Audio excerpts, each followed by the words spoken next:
Assalamualaikum warahmatullahi wabarakatuh. Halo semua, selamat malam. Saya Rachma Fadila Sania dari Prodi Pendidikan Bahasa Inggris semester 5. Video ini dibuat guna memenuhi tugas ujian akhir semester pada mata kuliah Manajemen Berbasis Sekolah yang diampu oleh Yang Terhormat Ibu Dr. Rita Aryani MM. Dan pada kesempatan kali ini, saya akan mempresentasikan materi mengenai pengelolaan kurikulum dan pembelajaran. Nah, berikut penjelasan singkat tentang apa itu kurikulum dan pembelajarannya. Pengertian kurikulum menurut Undang-Undang Nomor 20 Tahun 2003 tentang Sistem Pendidikan Nasional pada bab 1. Disebutkan tentang pengertian kurikulum sebagai seperangkat rencana dan pengaturan mengenai tujuan, isi, dan bahan pelajaran, serta cara yang digunakan sebagai pedoman penyelenggaraan kegiatan pembelajaran untuk mencapai tujuan tertentu. Nah, jadi kurikulum dalam pendidikan adalah inti atau sama halnya seperti ruhnya pendidikan. Karena kurikulum merupakan isi materi yang akan menjadi esensi dari pengajaran guna mencapai tujuan pendidikan. Kurikulum tingkat satuan pendidikan adalah kurikulum operasional yang disusun dan dilaksanakan oleh tiap satuan pendidikan yang berfungsi sebagai pedoman penyelenggaraan kegiatan pembelajaran untuk mencapai tujuan pendidikan nasional, daerah, dan satuan pendidikan sesuai kebutuhan peserta didik. Nah, kurikulum itu dikembangkan secara berdiskusi untuk memungkinkan penyesuaian program pendidikan dengan kondisi atau kekhasan potensi daerah. Nah, masing-masing daerah memerlukan pendidikan yang sesuai dengan karakteristik daerah. Misalnya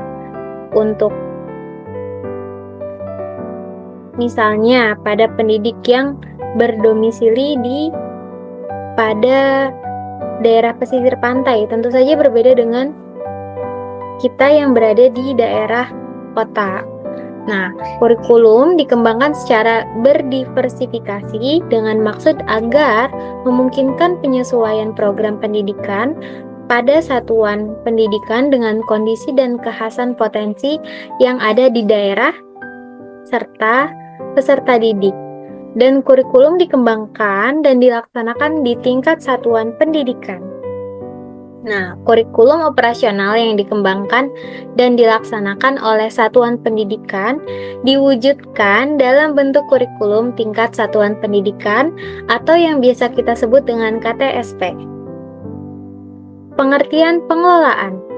Pengelolaan diartikan sebagai upaya menata sumber daya agar organisasi terwujud secara produktif. Nah, pada pembahasan kali ini kita akan membahas tentang pengelolaan kurikulum.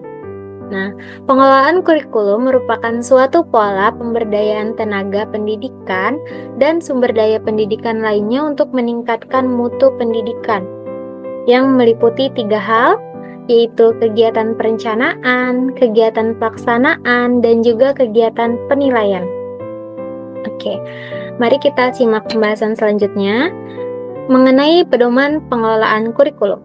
Nah, pengelolaan kurikulum mencakup kegiatan perancangan dan pengembangan, implementasi kurikulum dalam pelaksanaan tugas guru, menyampaikan materi pelajaran, serta monitoring dan evaluasi untuk memastikan bahwa keterlaksanaan dan keberhasilannya sesuai dengan yang diharapkan. Lalu ada prinsip-prinsip perencanaan kurikulum. Nah, pengelolaan kurikulum itu direncanakan berkenaan dengan pengalaman-pengalaman para siswa. Nah, lalu perencanaan kurikulum dibuat berdasarkan berbagai keputusan tentang konten dan proses. Lalu perencanaan kurikulum mengandung keputusan-keputusan tentang berbagai isu yang aktual. Perencanaan kurikulum melibatkan banyak kelompok, dilaksanakan pada berbagai tingkatan, dan juga sebuah proses yang berkelanjutan.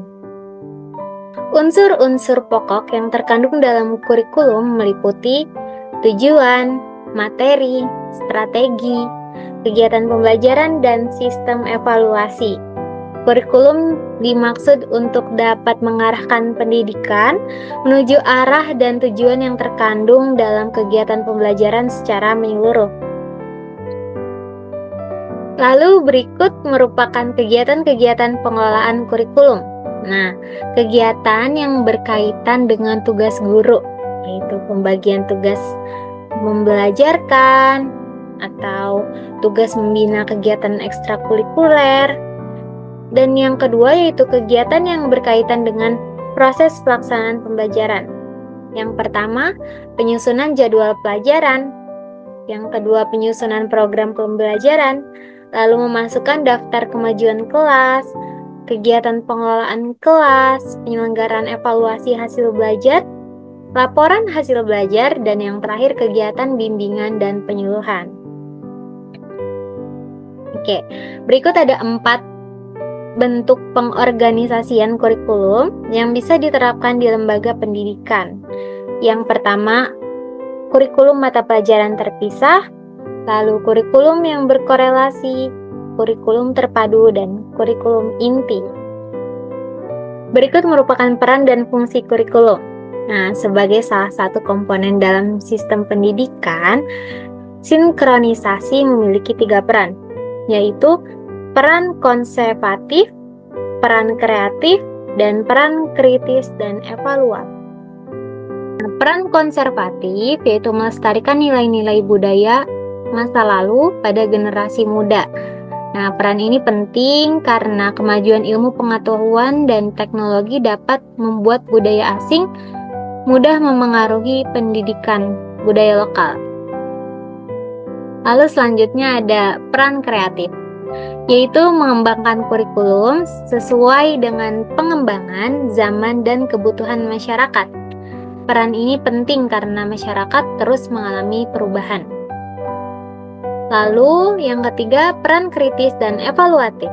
Nah, menilai dan memilih nilai budaya dan pengetahuan yang sesuai untuk diwariskan kepada peserta didik. Nah, peran ini penting karena nilai-nilai dan budaya di masyarakat terus berubah. Alexander Inglis dalam Hamalik tahun 1990 mengemukakan 6 fungsi kurikulum untuk siswa. Yang pertama, fungsi penyesuaian, yaitu kurikulum harus dapat mengantarkan siswa agar mampu menyesuaikan diri dalam kehidupan sosial masyarakat. Yang kedua, fungsi integrasi, yaitu kurikulum harus dapat mengembangkan pribadi siswa secara utuh.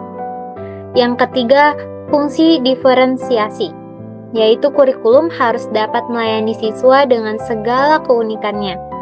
Yang keempat, fungsi persiapan, yaitu kurikulum harus dapat memberikan pengalaman belajar bagi anak, baik untuk melanjutkan pendidikan ke jenjang yang lebih tinggi maupun untuk kehidupan di masyarakat. Lalu yang kelima, fungsi pemilihan, yaitu kurikulum yang dapat memberikan kesempatan kepada siswa tertentu untuk belajar sesuai bakat dan minatnya.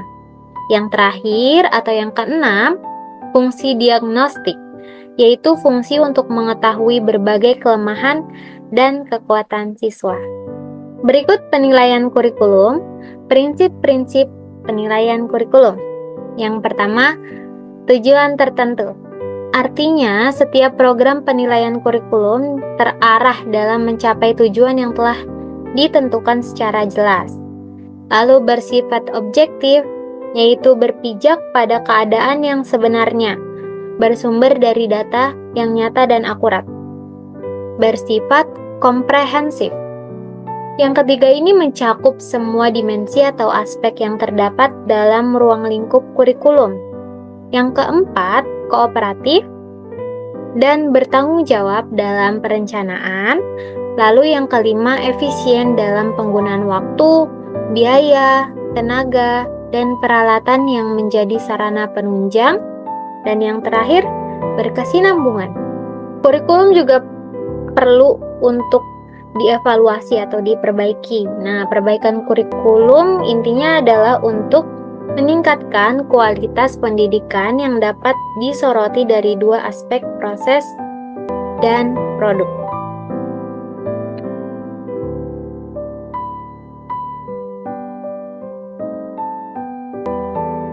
Oke, sekian pembahasan dari saya. Semoga pembahasan ini dapat bermanfaat bagi kita semua. Terima kasih sudah menonton sampai akhir. Mohon maaf bila ada salah kata maupun salah ucap. Wabillahi taufiq wal hidayah. Wassalamualaikum warahmatullahi wabarakatuh. Goodbye.